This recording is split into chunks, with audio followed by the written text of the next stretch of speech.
Good evening. This meeting will come to order. This is the February 2015 Zoning Board of Appeals. Please stand for the Pledge of Allegiance.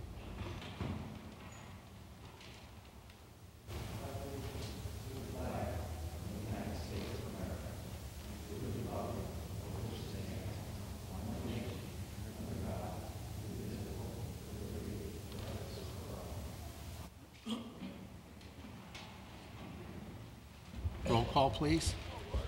Mr. Chizola? Here. Mr. Haberman? Here. Ms. Ferrante? Here. Mr. Soda?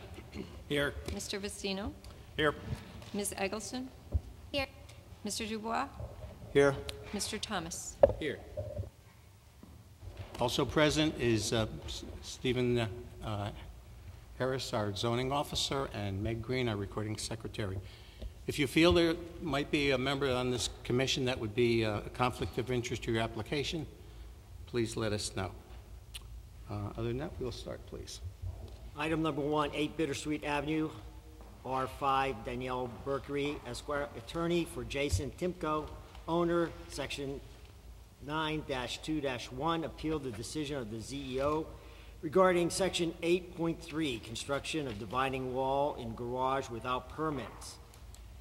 Map 13, block 134, parcel 9. Good evening, Mr. Chair, Commissioners, Mr. Harris. My name is attorney Danielle Berkery. I work at the law firm of Harlow, Adams, and Friedman here at 1 New Haven Avenue in Milford. I'm here tonight on behalf of Jason Timko, who is the owner of the real property located at 8 Bittersweet Avenue.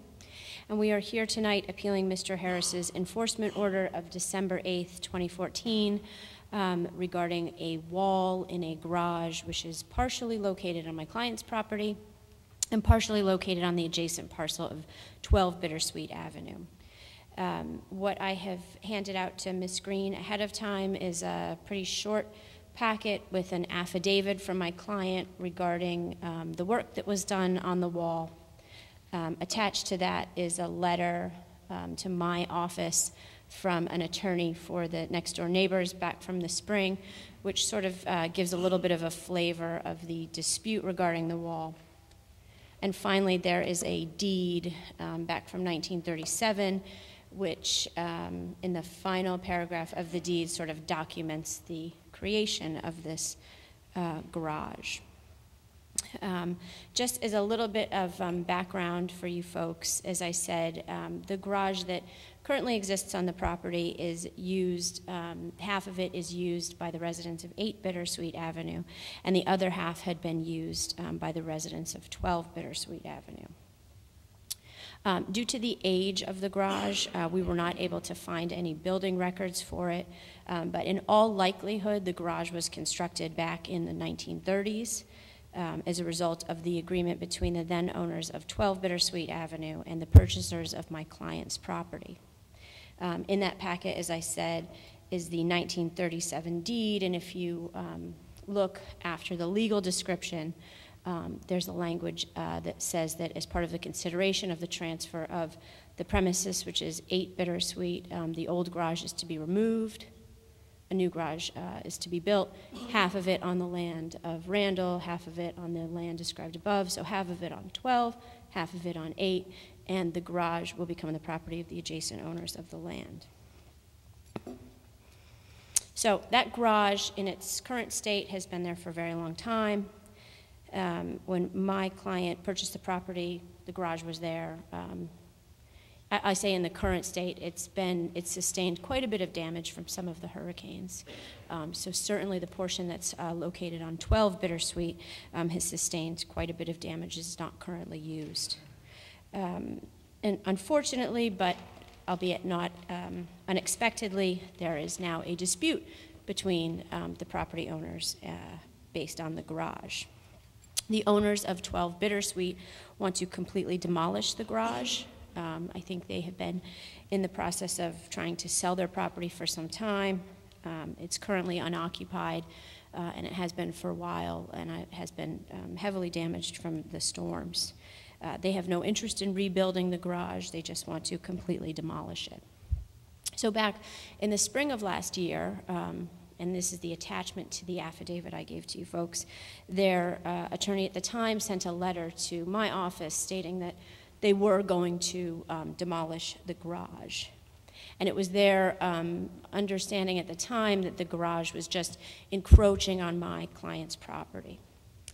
It is our position, it was our position then, it's our position now, that it's not that the garage is encroaching, but we actually own half of the garage. So what they said that they were going to do in their letter was demolish their half of the garage. And out of concern for the existing structure that my client uses and that is located in part on my client's property, he had a contractor come out and just what I'd call shore up the wall. So add some additional plywood, some 2x4s to the wall that was already existing and the wall that has probably existed since the 30s when the garage was built, just based on the appearance of the wall and the materials that were used for the garage and for the wall. But to shore up that wall so that when the owners of 12 Bittersweet, as they said they were going to do, demolished half the garage, his half of the garage didn't fall down. I'm not sure for certain, and you can ask Mr. Harris, but I believe that at some point the owners of 12 Bittersweet told the town that there was this work that was going on, and that is what resulted in Mr. Harris's enforcement order. So it's our position that this is obviously a difficult situation. You have you folks know you have easements and things like that, shared parking agreements, which are difficult enough, but here you actually have a shared garage. But this is really at the heart of it is a dispute between private property owners. There was no construction, reconstruction, modification, alteration of the wall. The wall existed. It was just an addition of some plywood so that the rest of the structure wouldn't fall down based on what the owners of 12 Bittersweet had said.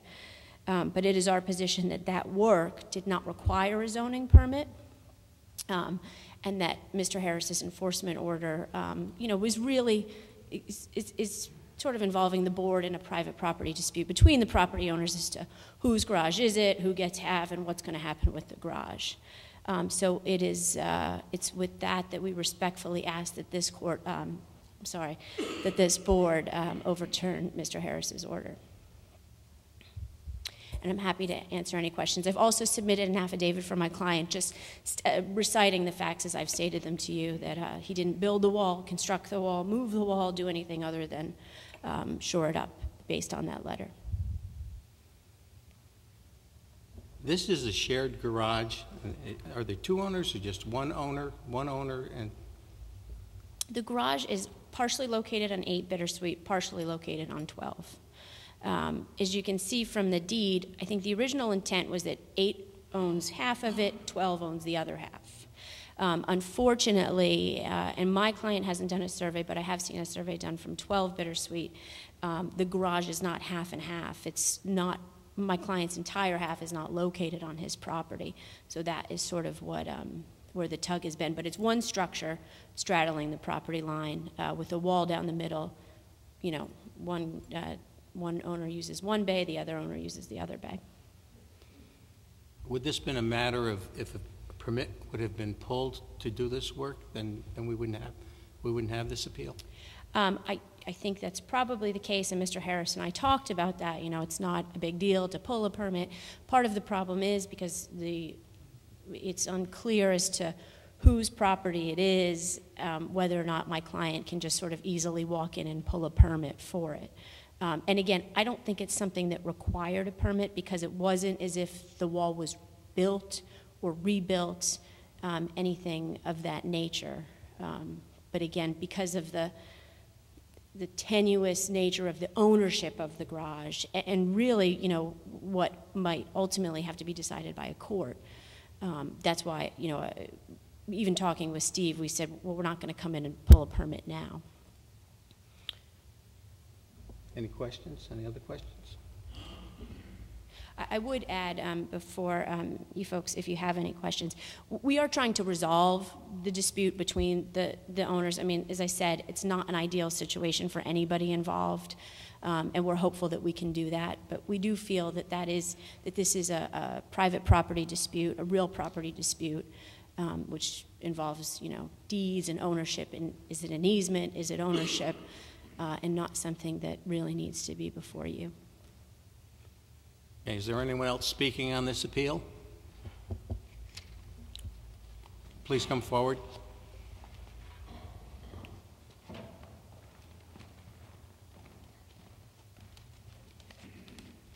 My name is Barbara Ragazine. And I'm Robert. We live at 146 Shorefront, directly across from the property involved. For years, the same people owned the property. It was like one family. There's two buildings on the property. And there was a grandmother and a son-in-law, and they all lived there. Everyone got along. Everyone in the neighborhood got along. They had 2 parking places, one in back of the other.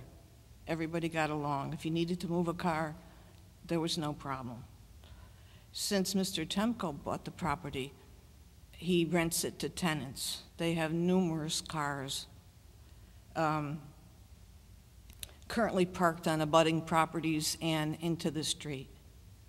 Last week, the recycle truck couldn't even get up the street because of the car in the street. The garage that was damaged by Irene was structurally unsound at that time. It was really bad. It sat there until Sandy hit. Then it got worse. It sat there for a year. The people that own 12 Bittersweet got severely damaged, their home and the garage. And they've been trying to take down the garage so they can proceed to sell the house. They've tried to get a permit to take the garage down because it was so unsafe. Once they filed to get the permit, Mr. Temko put up the 2x4s, plywood, new door, whatever, and tried to secure his side. But the thing is, he only owns 1/10 of the garage. The other part is owned by 12 Bittersweet. They've been paying the taxes all these years on the property and want to demolish it so they can proceed to sell their home, unfortunately. So if the appeal is denied and they give them the demolition permit, then this 8 Bittersweet will have 8 parking places. Or, I'm sorry, 4 parking places, one in back of the other. But at least there'll be off-street parking for all his tenants, because there's quite a few.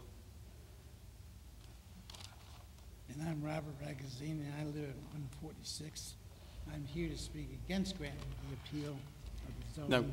can you hold on for 1 minute? So you're opposed? You're opposed? We're both opposed to it Okay. because it's an unsafe building.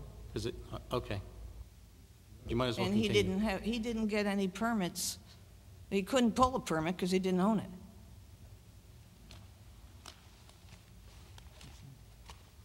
Any questions? Any questions? None? No? No. Thank you. Okay. So, Mr. Harris, I believe it's your turn.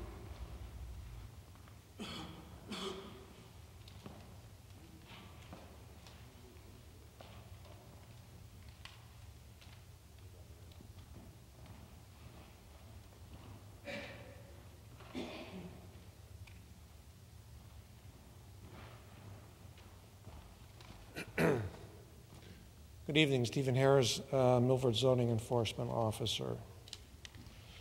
I understand the complex history of this garage, but from a zoning point of view, the matter is pretty simple. Section 8.3 of the zoning regulations, which is on page 2 of your handout there, reads that an application for a zoning permit shall be submitted to the zoning enforcement officer prior to construction, reconstruction, extension, enlargement, moving or alteration of any building or other structure, etc. So from a zoning point of view, a building permit and a zoning permit was required to build this wall, and none was pulled. It's as simple as that. From a zoning point of view, it's as simple as that. Okay. So just by putting up some plywood meets the standard of this? I believe it So does, if you yes. just put a piece of plywood up on a wall, Well, does that mean- if you turn the page to the last page, you can see the wall that was put up.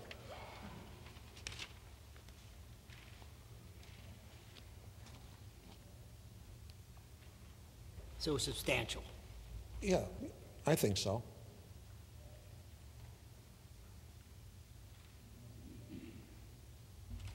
Go ahead, Mr. Soto. Mr. Harris, I have a question for you. After a storm, I mean, to me, this looks like, I mean, when I drove by, I didn't go inside or get near the property, but it looked like he was just securing the contents with plywood. Now, after a storm and somebody's bay window gets blown out and they put up plywood to cover that, do they need a permit for that? No, but this is not that case. Okay, This well, is I didn't, two- I it's 2 wasn't, years after- I is wasn't 2 this years- close, so. This is 2 years after the From the fact. street, it looked to me like somebody was just, you know, the plywood didn't even look that straight as it does in the picture here. We allow homeowners after the storm to secure their property, but this was put up 2 years after the fact. Mr. Harris, we're not making a decision on whether or not this garage should be taken down, anything like that. We're just, the No, point is, if there was, a permit should be pulled to, for that wall. Your task, you can either uphold the appeal, you can uphold my appeal, you can overturn it, or you can modify it. Any questions for Mr. Harris? No other questions? Okay. All right, this hearing's closed. Mr. Chairman, Yes. the applicant gets the last word. You have to reopen the hearing. Yes, I'm sorry. But those people were talking on the appeal, and they ended up being, against it, so. No, I So go understand. ahead. I just wanted to briefly respond to them. They said that the garage was 1/10 on my client's property, or that my client could not pull a permit for it, or that there's a demolition permit, and none of that is what's before you. As I said earlier, there was a wall.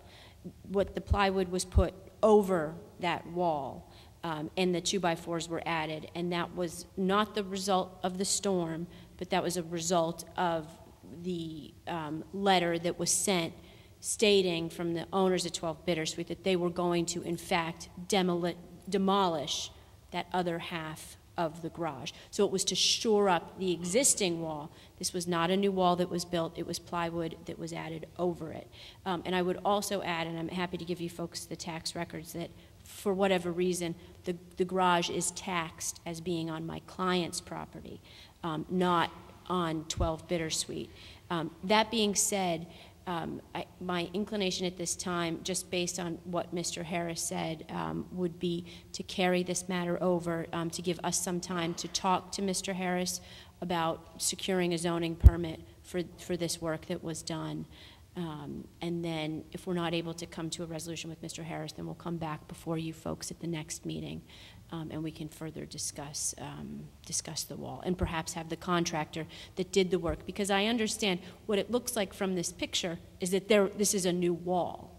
And we tried to find records, pictures, old photographs of the wall that existed, and we just weren't able to do that. I'm not sure if we have any, but we weren't able to do that for this hearing.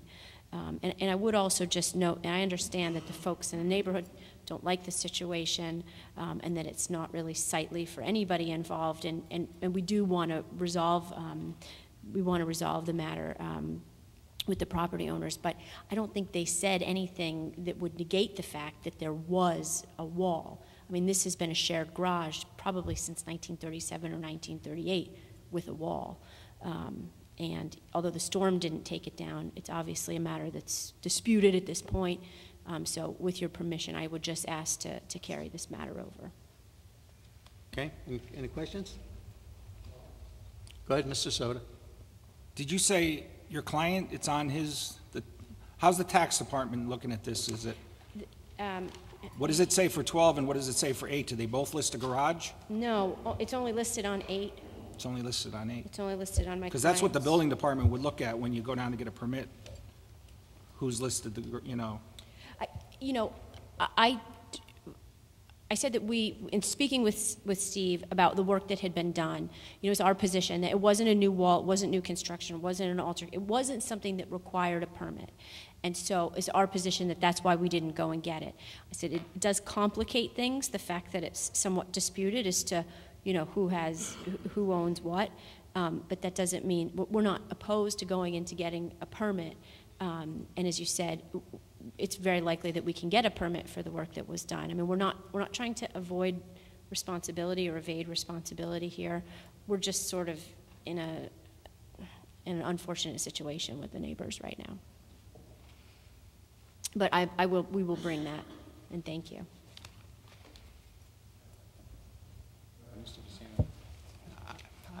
I just don't understand. If you knew that there was going to be contention, why the rush? Why go ahead and put up the wall? Why not try and go through the permit process? Even if you didn't feel in your heart of hearts and your client's heart of hearts that you needed that, you had to know that it was going to go through these steps. I just don't understand why you didn't go for the permit. Well, I would say this. We didn't build a wall. There was a wall that was there. Okay, so this, again, from the picture that Mr. Harris has presented, it looks like a new wall that was constructed. And this was done back in, the spring of 2014. I don't believe Mr. Harris became involved until the winter, the end of the year, probably around the time when his enforcement order went out. I don't know that it was just a matter of the work. Obviously, the neighboring property owners want to sell their property. This, unfortunately, is a problem. So I can't even say that, and they're not here, so I'm not sure what the phone call to Mr. Harris came from. Did it come from the work that happened, 6 months before, or did it come from the fact that, they want to get this thing down because it's an inconvenience to them? It's an inconvenience to them. To my client, it's the garage on his property. Well, I'm not lucky enough to have a garage, but I'm sure it's nice to have a garage. So there's, I think there's more to the story than just that. But as I said, it wasn't to evade responsibility. And when we spoke with Steve about doing that, there's just some complications. Anything else? No? Okay. Okay, this hearing's closed. Is it closed or is it just tabled for now? We'll keep it. Do you want to table it? Are you?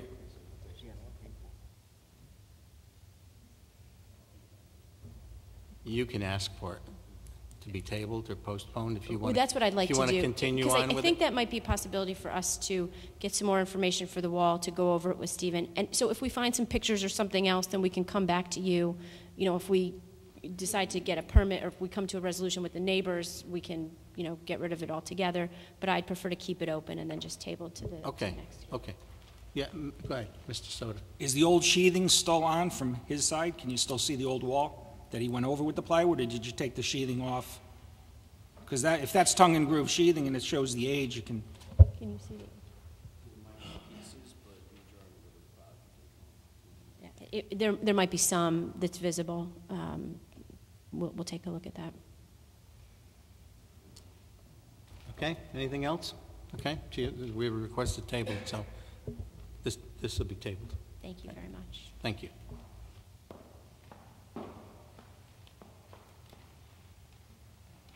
Mr. Chairman, you should take a vote. Okay. We need a vote to table this. Need a motion? To make a motion to table the item number 1 as requested. Second. We have a motion to table, and we have a second on the motion. Ms. Ferranti? With the motion. Mr. Haberman? With motion. Mr. Soda? With the motion. Mr. Vicino? With the motion. I'm with the motion. It's tabled. Thank you. Item number 2, 41 Melba Street, Zone R5, David Salerno, agent for Brian Lee, owner, vary sections 3-1-4-1, north side setback to 1.84 feet, where 10 feet required, 4.1.4 north eve to 1 foot where 8 feet permitted, to build new single-family home, map 29, block 587, parcel 15.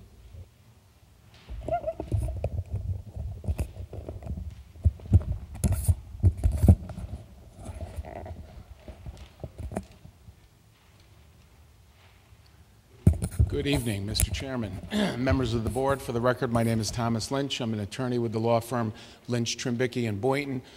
And my office is located here in Milford at 63 Cherry Street. I assume this looks familiar. I'm back before you tonight representing Brian and Catherine Lee, the owners of 41 Melba Street. And I have to say that in 35 years of practicing law, I've never advised a client as strongly as I have as we are prepared to present this application to you tonight, to listen to what a board has told you over 2 prior applications, and they have seen fit to listen to what you've told them, and they're back before you tonight with this application, hopefully this time to get approval to move forward and build the dream house that they most eloquently spoke to you about when we were here back in October.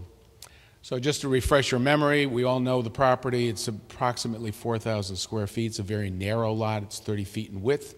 It's located in the Bayview section of Milford, along a stretch where a large number of homes were either destroyed or more than 50% destroyed by the combination of either Irene or Sandy over the last couple of years. The Lee's house contains 2 dwelling units, as we all know.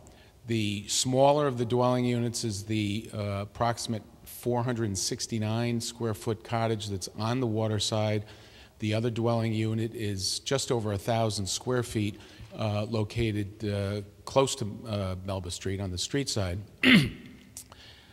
The property with these 2 improved dwellings currently has both of them that encroach on the 2 side yards and are also within the front yard setback. So right now we have 3 zoning violations as the matter exists.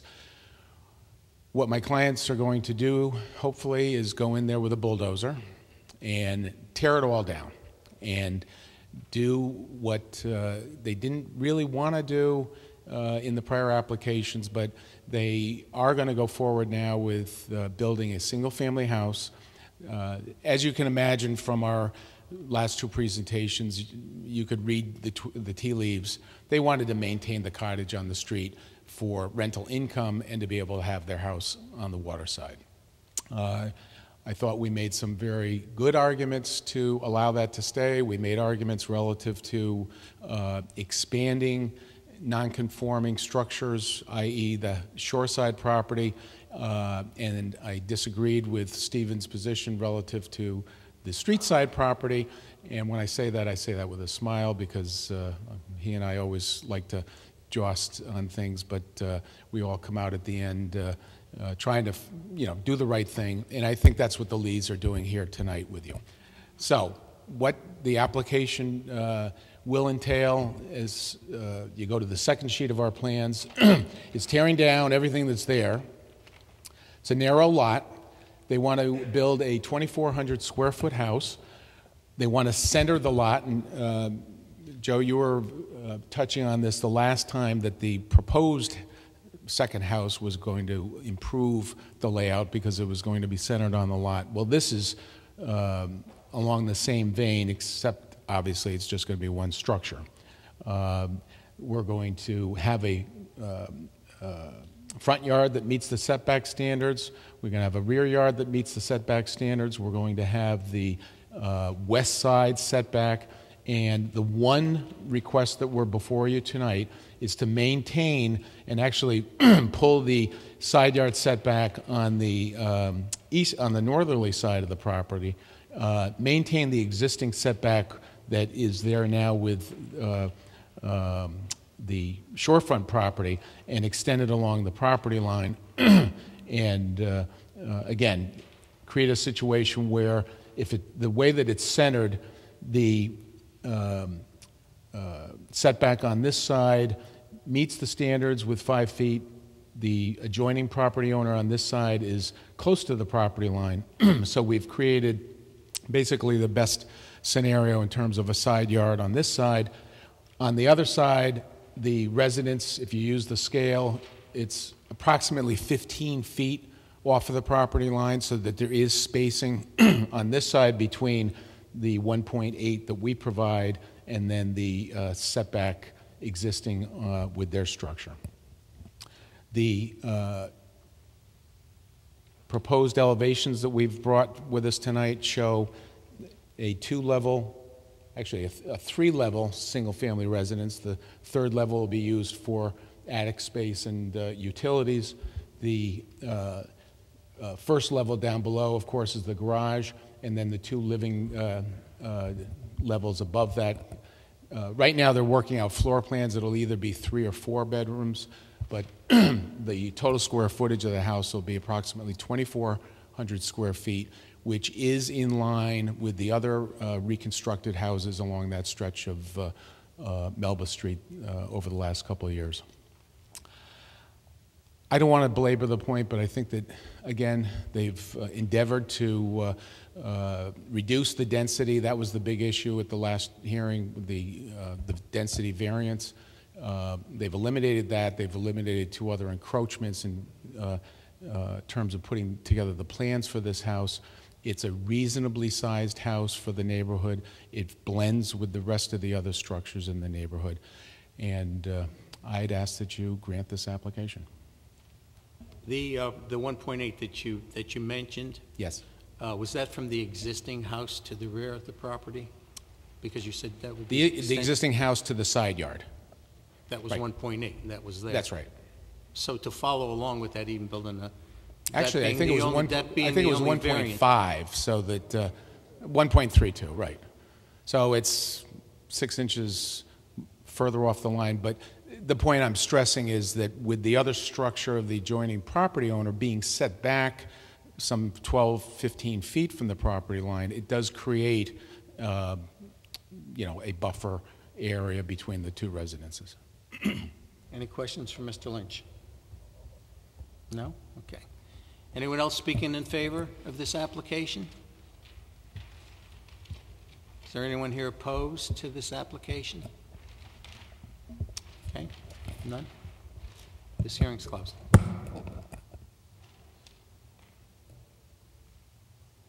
What is there to say? I mean, they did everything kind of that we asked them to do. Right. The one variance is from the unit that was already to the side there, so that would be extended up, so I think they did all they could. Yeah, I mean, and we've seen houses in the past that were built with 20-foot width, but they would still need a variance to the setback. So, I mean, I think they did everything, that we counseled them to do, and I think this board should appreciate that, note it, and if we don't have any further discussion, I make a motion to approve. Second.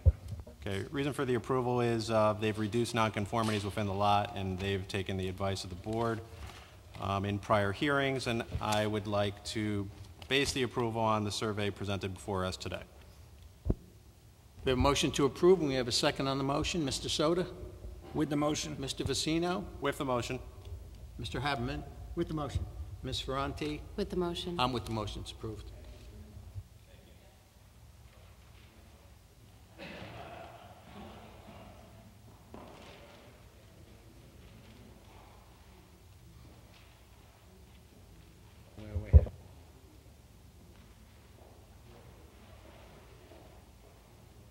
Item number 3, 25 James Street, Zone R5, Ellen Buchanan, owner, various sections 4-1-4, front east side to 4 feet where 8 feet permitted, and front west side to 5 feet where 8 feet permitted, for a front deck, map 27, block 455, parcel 30. Aye. Can you pull your microphone down just a little bit, please? Sure. Thank you. I'm Ellen Buchanan. I'm at 25 James Street. We had gone for the hazard mitigation grant, and our first designs for the house, we showed a garage, and then up above the garage, no entrance. We were getting rid of the front entrance to the house and just putting in 3 windows, so that way we could have off-street parking under the garage, plus use our driveway for a car.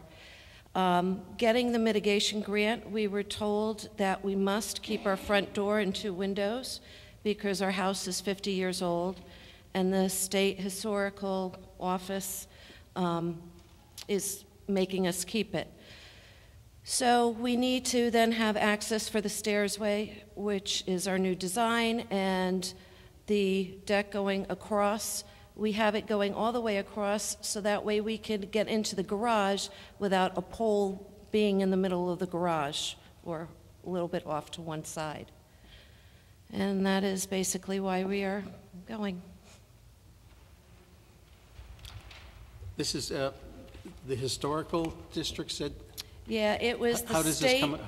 the state historical preservation office deems that if your house is over 50 years old and you are getting federal money, you cannot alter it. So right now the house is being elevated, of course. Yes, And, we're going up. So you're asking, the door has to stay where it is, so Yep. that's why you need the variance for the staircase. Right, and we're going up the 15 feet. Any other questions? I guess, do you have that decree from the Historic Society in writing? Do you have anything you can present to us I today? have this here. Yeah, that'd be great. Let's take a look.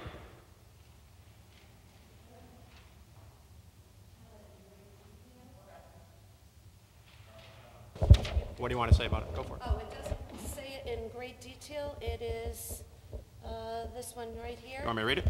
Right, but Main front. community development would go over more. Okay, well, let's see what we got here. NHPA condition number 3, the main front doors to properties must be retained as forms of egress, and any front porches, landings, or stairs added must be simple in design. Okay. Can we keep this? Okay, thank you. Any other questions? No? No questions? Anyone else speaking in favor of this application? Is there anyone here opposed to this application? Gentlemen, any more questions? We all set? Okay. No? Okay, this hearing's closed. Did you have a question? No. Okay. Okay, this hearing's closed.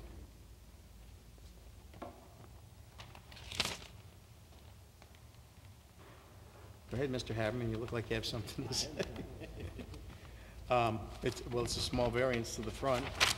It's, by the document, it looks like something that has to be done. Right. We need a motion. Make a motion to approve.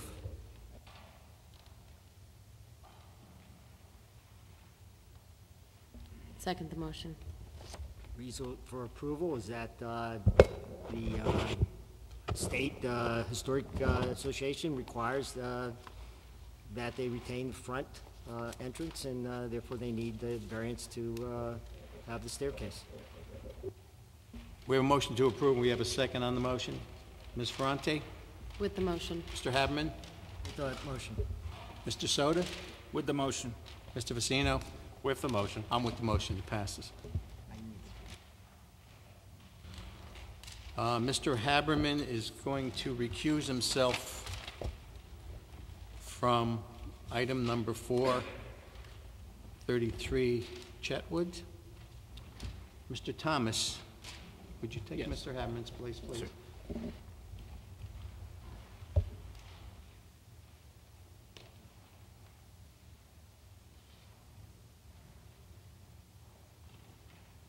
Mr. Thomas also will be voting on this. Item number 4. Item number 4, 33 Chetwood Street, Zone R5, Laura Downs, owner, vary section 3-1-4-1, east side yard setback to 3 feet where 5 feet required, west side yard setback to 8 feet where 10 feet required, rear yard setback to 9.1 feet where 20 feet required, lot coverage of 77.7% where 65% permitted, building coverage of 47.8% where 45% permitted. 4-1-4, front deck projected to 4.5 feet where 8 feet permitted, west deck projected to 0 feet where 8 feet permitted, rear deck projected to 9.1 feet where 16 feet permitted, west deck projected to 0 feet where 8 feet permitted to build single-family house. Map 29, block 456, parcel 47.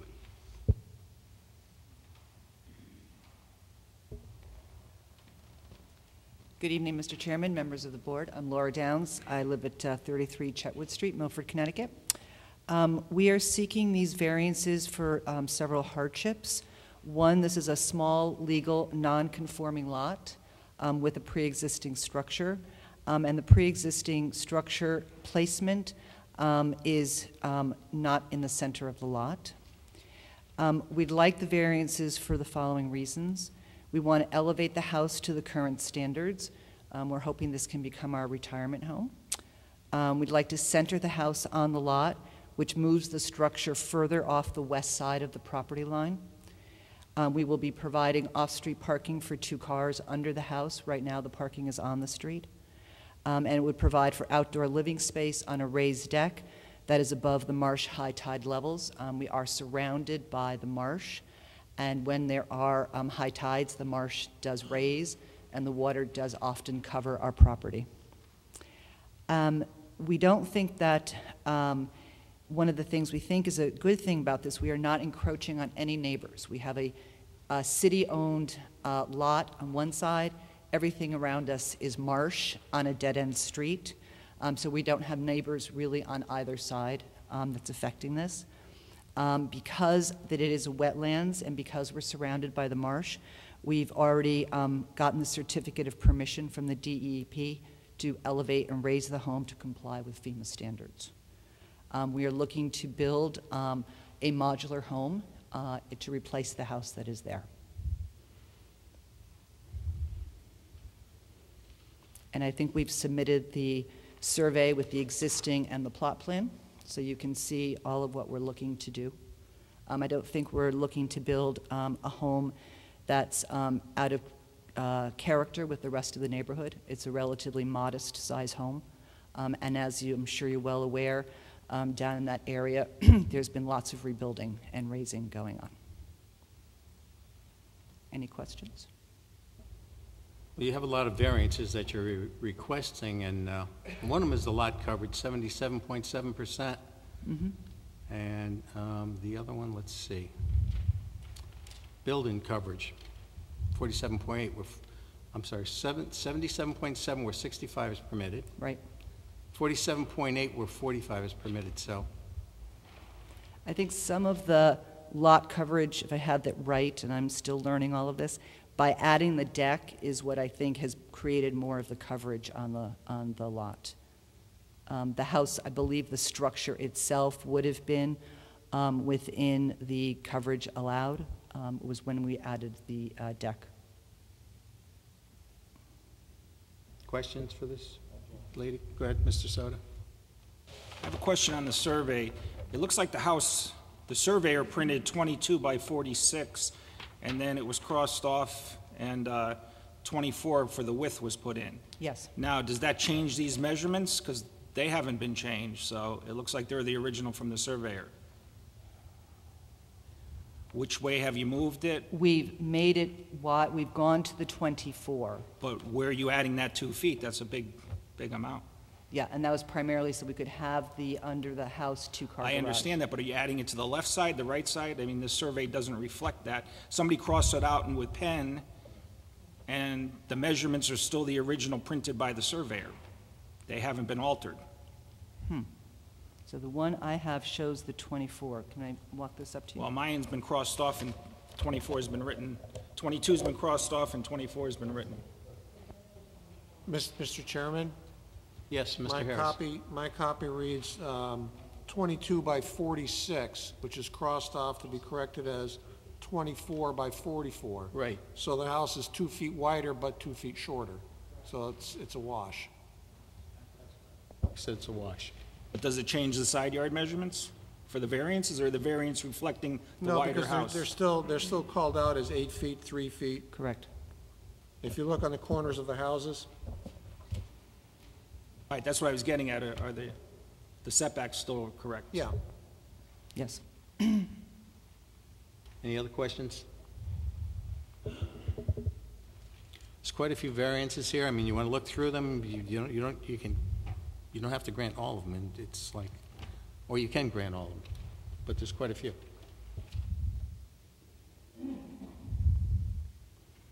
Again, because we're trying to center it and try and get a little bit more space for the.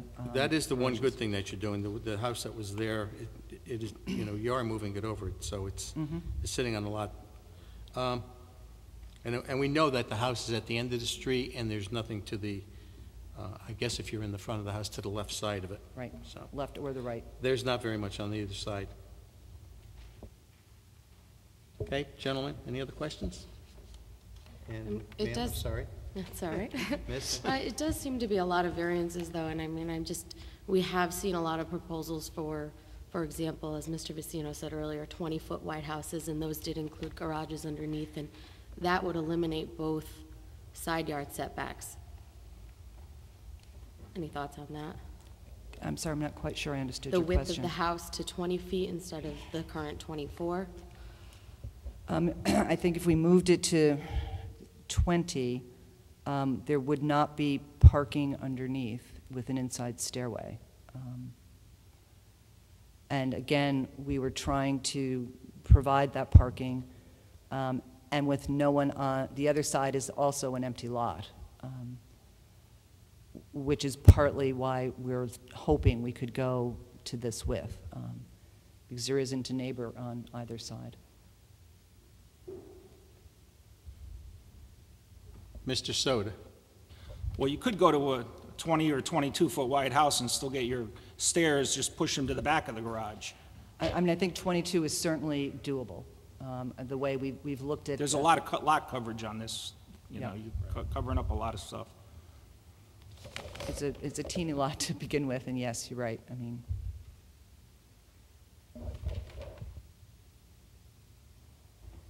Go ahead, Mr. Vicino.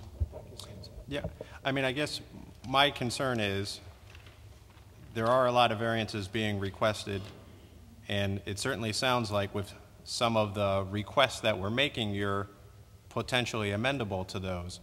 I think if you continued down the path in this hearing, you may not make it, and that would be your choice.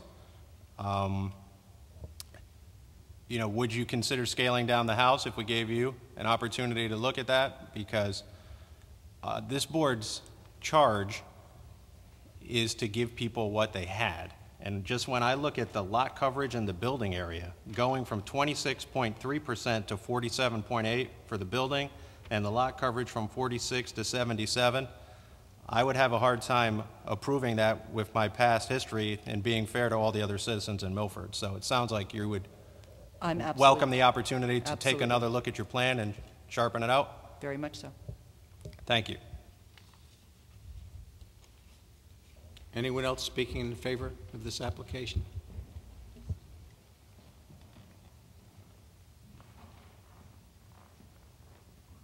Good evening. I'm Kathy Chicos, and I live at 20 Chetwood Street, which is kitty corner to Roger and Laura's thing. And we look forward to having a house that is not falling down.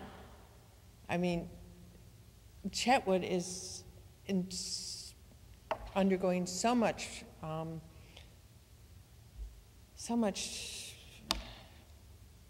sorry. We're just getting hit on all sides, and having someone who is going to improve her property, and it's not going to be out of place. I mean, this lot is a strange-looking lot, and it's in the middle of nowhere. So I just hope that you would consider approving it. Thank you. Anyone else speaking in favor? Hi, I'm Bill Chicos. I live with my wife on 20 Chetwood Street. I just want to say that I hear that the stuff with the staircase and all that. I have a house that's 18 feet wide, and it should be wider. My staircase, I have to come up, and every time it snows or rains, the way the wind blows, I almost get blown off my porch.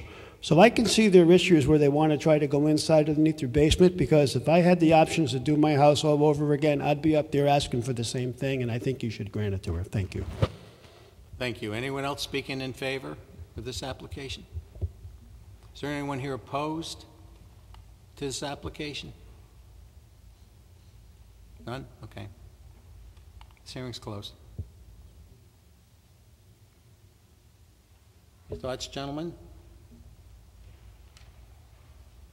We've denied without prejudice and have asked people to come back and make some adjustments. It's, you know, if you think it's fine the way it is, then that's the way it would be. If you don't, well, that's why we're here.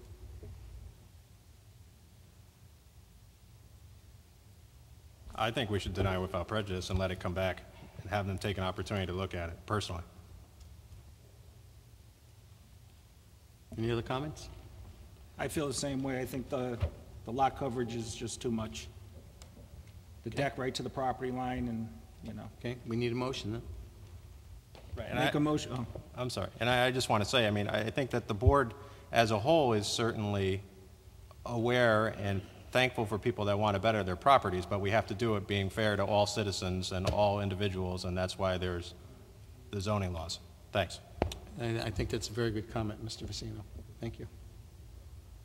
We need a motion. We have a motion. Need a make a motion to deny without prejudice. Second, please. We have a motion to deny without prejudice. Ms. Ferranti? With the motion. Mr. Thomas? With the motion.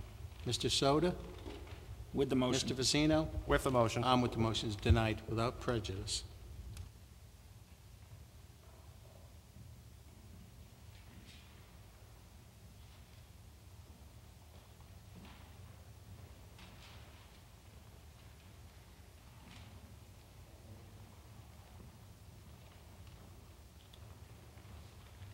Okay, we just have to call our secretary back before we move on.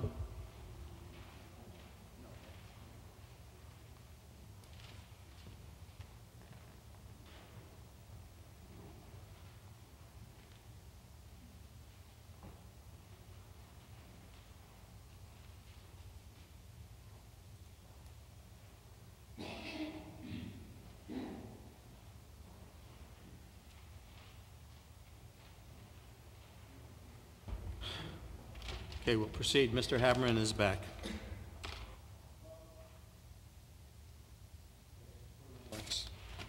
Item number 5, 41 Lawrence Avenue through Lot to First Ave, Zone R5, Christopher Mataski, agent for JMO Properties. Owner vary section 3-1-4-1, south side yard setback to 4 feet where 5 feet required, 4.1.4 south side yard projection to 2.6 feet where 4 feet permitted, to build addition to single-family home, map 28, block 580, parcel 5. Good evening. My name is Chris Mataski.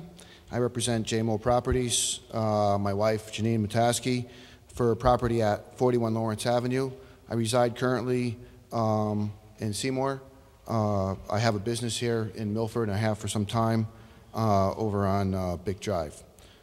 What we're looking to do is become permanent residents of Milford.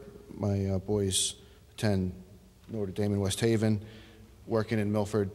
We've been here in the summer for the past 3 years at this property, and we're just trying to put a simple sunroom on the back of the house. It's a non-conforming lot. It is a relatively small lot. It is a relatively small house. We love the neighborhood.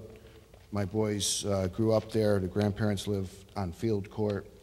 And so what we attempted to do is to conform, obviously, first to build something that we don't have to go to zoning. But we were struggling with creating a room, and this is basically a sunroom off the back of the house just to give us some more living space. There is if you look at the property, and we had it surveyed. There's sheds on both sides of the property. It's a through lot, meaning First Avenue is our backyard, Lawrence Avenue is our front. So pretty much anything we tried to do is we were going to have to come to see you guys here at zoning. So if you look at what we did is we really tried to ask for very little to make sure that we conform to the neighborhood and keeping setbacks and what our requests are to the minimum.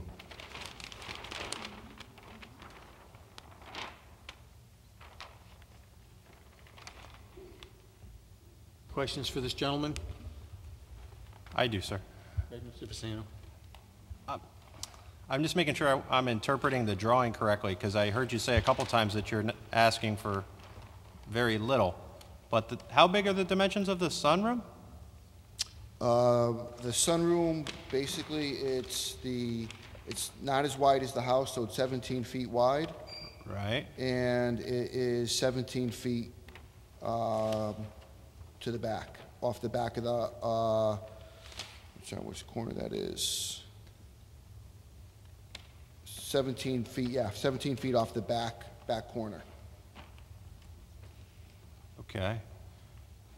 So the current length of the house looks like it's 38.52, and you're adding 6 feet for the deck and 17 for the sun porch at the shortest point, and it looks like 17 plus 10, 27 along the other side. So I mean, it's almost like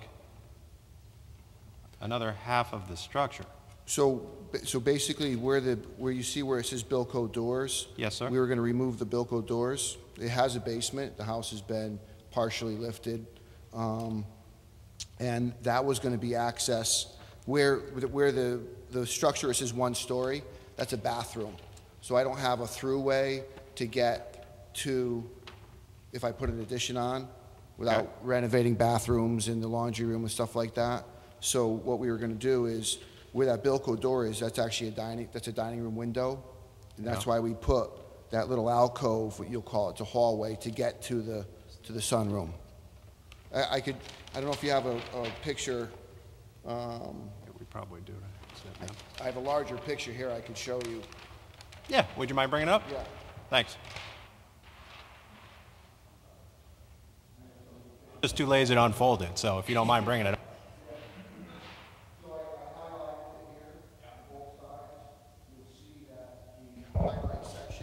The section that I'm proposing to build. The other section is existing, so where you see this door here, this is where the bathroom is, so you can't walk through here. That's why we decided to I really didn't want to get rid of the Bilco doors to the basement, but I didn't have any other option to get to the actual structure, unless I wanted to go outside to get into it. See, that doesn't make it look like, this drawing makes it look like you're asking for, you're doubling the size of the house. Yeah. That doesn't. So, you're right in that. But you're still only showing the 1 variance, though, on the site. So. Right. And we're not talking anything about we're not talking lot coverage, right? more, yeah, Yeah. over the, exceeding lot coverage or density. Okay. Thank you for walking that up. Any other questions for this gentleman? Anyone else speaking in favor of this application? Anyone here opposed to this application? We all set? Okay. This hearing's closed. I think if it was 2 stories, then I'd have a different feeling about this, but given that it's just one story and it's a sunroom, and from the picture, it doesn't seem all that as big as it appeared on the paper. Yeah, I agree with Mr. Haberman. I'm very happy that it's 1 story and that we had a chance to look at that second map. And it looks like it's the same side yard setback to 43 to the neighbor as it was before. So I don't have a problem with it now having more information. Okay. We need a motion. I make a motion to approve. Second. Reason for the motion to approve is there's no enlarging in the nonconformity, and I approve based today on the survey presented to us in our package. We have a motion to approve. We have a second on the motion. Mr. Soda? With the motion. Mr. Vicino? With the motion. Mr. Haberman? With the motion. Ms. Ferranti? With the motion. I'm with the motion. It's approved.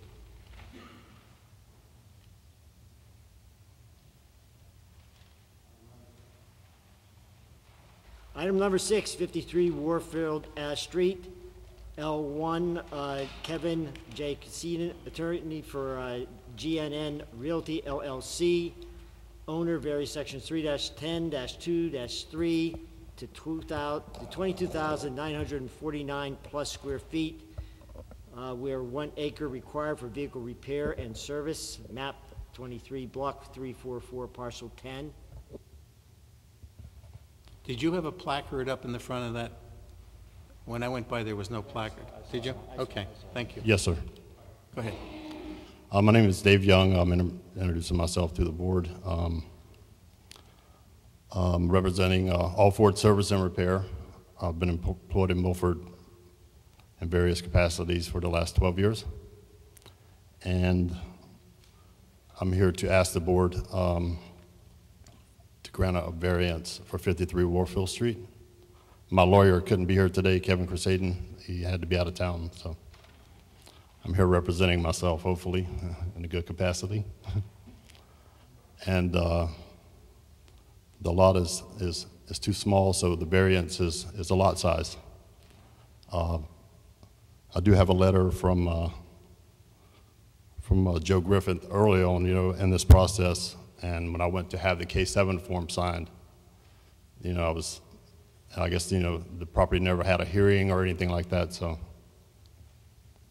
that's the reason I'm here. What did Mr. Griffith say? I have a copy of the letter here. Can you bring it for us? Or Yes. Can you tell us what he said? Yeah, go ahead. Dear Mr. Crusaden, I have reviewed your statement of use and related exhibits with respect to 53 Warfield Street. I agree there is no change in use from the previously approved use as an auto repair facility. Further, there is no proposed change in site improvements. A zoning permit for use as an auto repair facility may be obtained at the Planning and Zoning Department. Please provide a State of Connecticut application for automobile dealers and repairs license, Form K7 for my signature. So he's stating that it's already a repair business? Yes, sir. Mr. Harris, would that carry over to, why would he be here looking for this? Mr. Griffith's analysis is incorrect. There is a site plan approval from 2001 for an industrial building with several bays that was for some other use. In order to get an auto repair use, state statute requires you get a certificate of approval of location. Back in 2001, that CAL would have been heard by the Zoning Board of Appeals. In 2003 or 2004, the law was changed to move that CAL process to the Planning and Zoning Board. This location has never had an approval of location for an auto repair as required by state law. Okay, so we seem to have a conflict of interest here.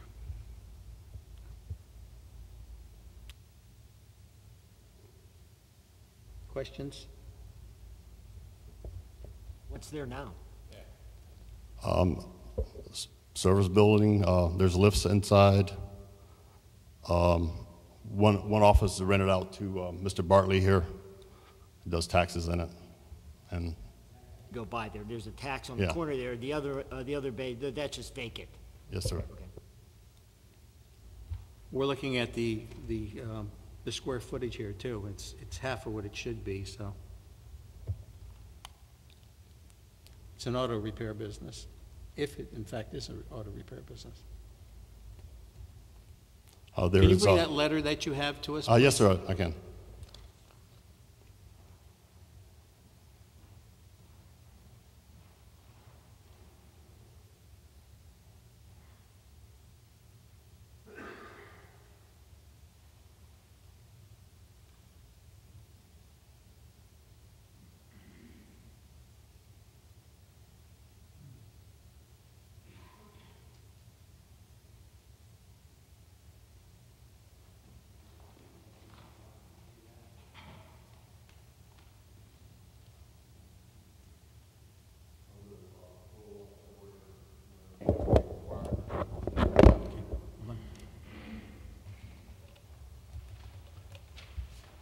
gentlemen, just take a fast look at that.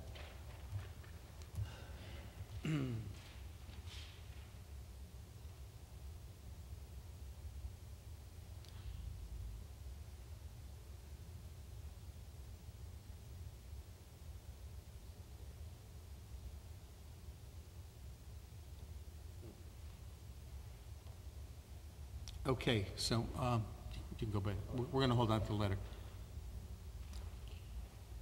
So we have to decide what to do with this, and it seems like a judgment's already been made on it, but we're also making a decision, so where do we go with this?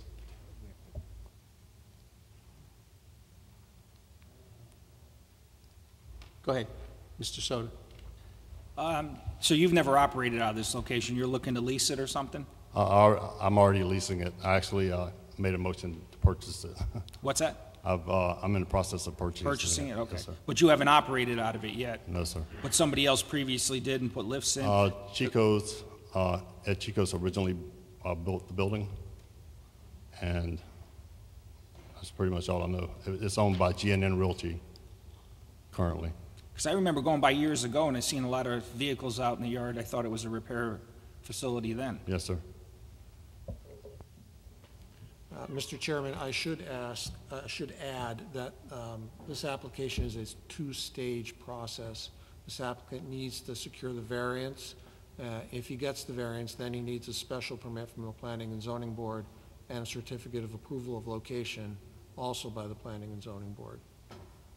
If there was an auto repair business operating there at any point, it would have been an illegal use.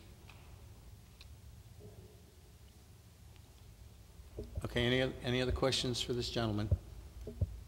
Is there anyone here, anyone else speaking in favor of this application? Anyone here opposed to this application? Okay, none? Okay, this hearing's closed.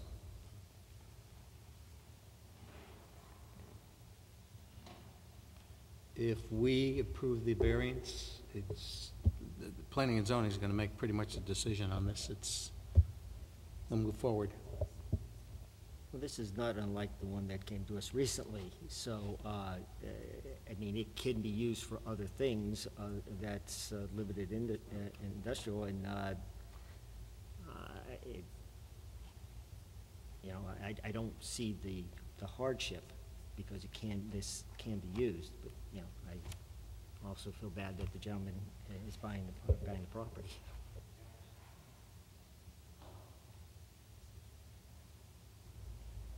Mr. Vicino, did you have a comment? I don't see the hardship either. I mean, the size of the lot is what's listed here as specify all grounds for the appeal or unusual hardship, and, I mean, they could choose another location, and that would remedy the size of the lot issue.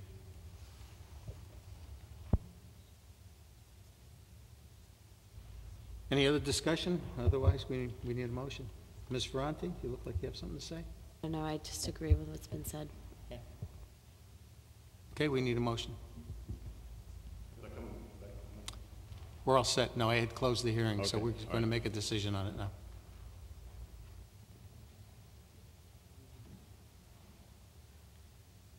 I make a motion to deny, simply because there's not a hardship for this kind of use, to provide this kind of variance for the change, you know, the fact that it doesn't have the square footage. Second. We have a motion to deny. We have a second on the motion. Mr. Soda? With the motion. Mr. Vicino? With the motion. Mr. Habman? With the motion. Ms. Ferranti? With the motion. I'm with the motion, denied. Moving on. Old business. Mr. Haberman, you're going to be recusing yourself? Okay. Mr. Thomas, would you please take Mr. Haberman's place?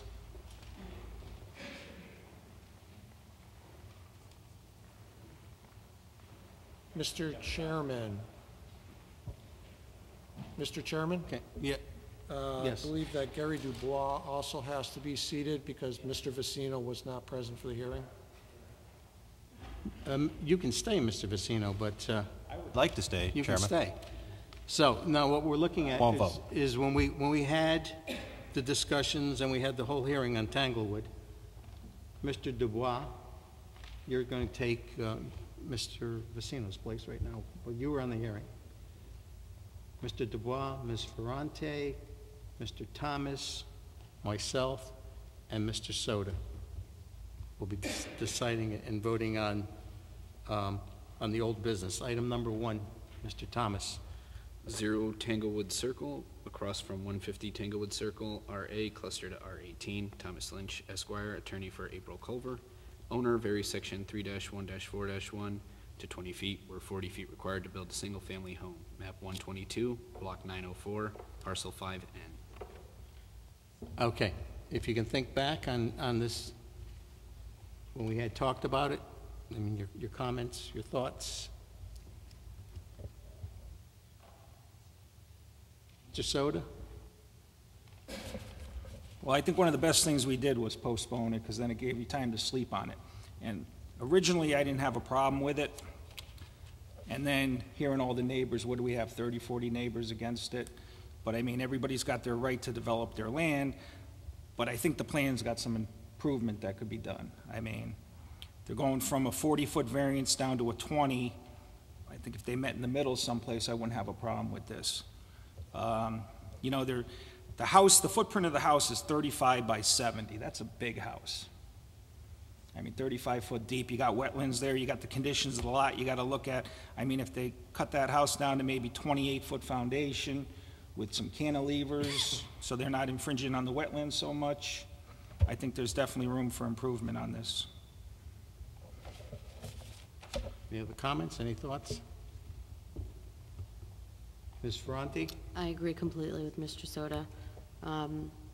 They are entitled to develop, and I would feel bad denying it outright. There does seem to be a great hardship here with the wetlands, but the house is rather large, and I think there's a compromise to be found here. Any other comments? Okay, we need a motion. I'd like to make a motion to deny without prejudice.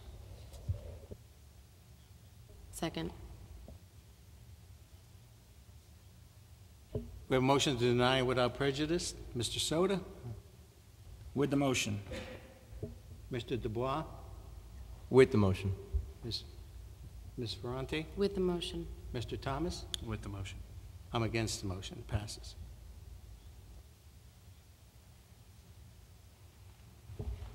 Item 2, 0 Tanglewood Circle, across from 150 Tanglewood Circle, RA, cluster to R18, Thomas Lynch, Esquire, attorney for April Culver, owner, vary section 3-1-4-1 to 20 feet, where 40 feet required to build a single-family home.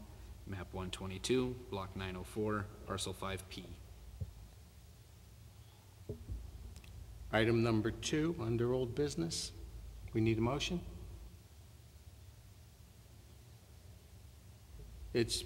You want to discuss it? It's pretty much the same thing. I make a motion to deny without prejudice. I second.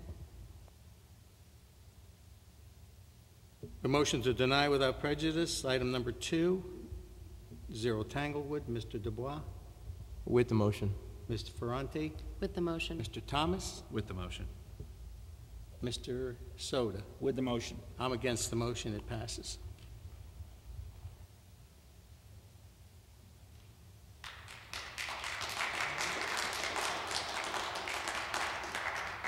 New business? New business.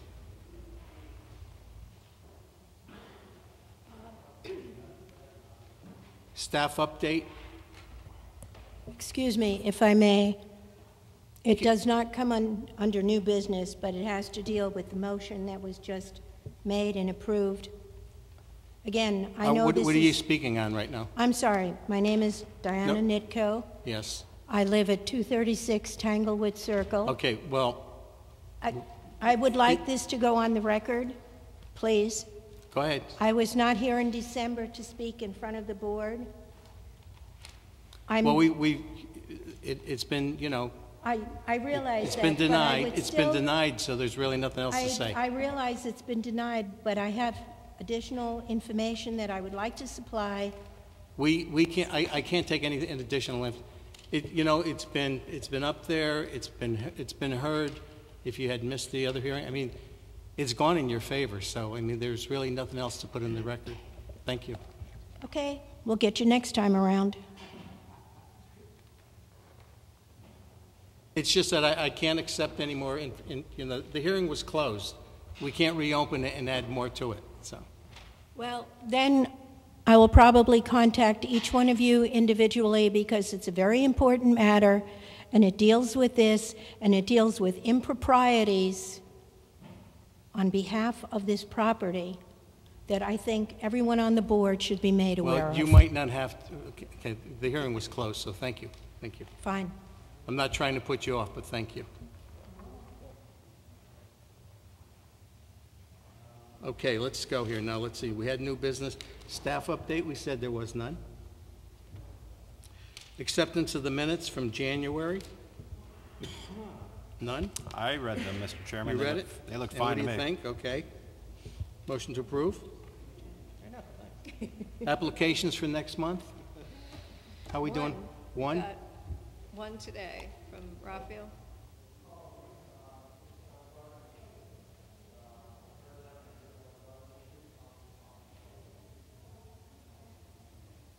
Mr. Haberman didn't come back. He's had it. Did he go home? Okay, actually, under new business, I won't be here next month.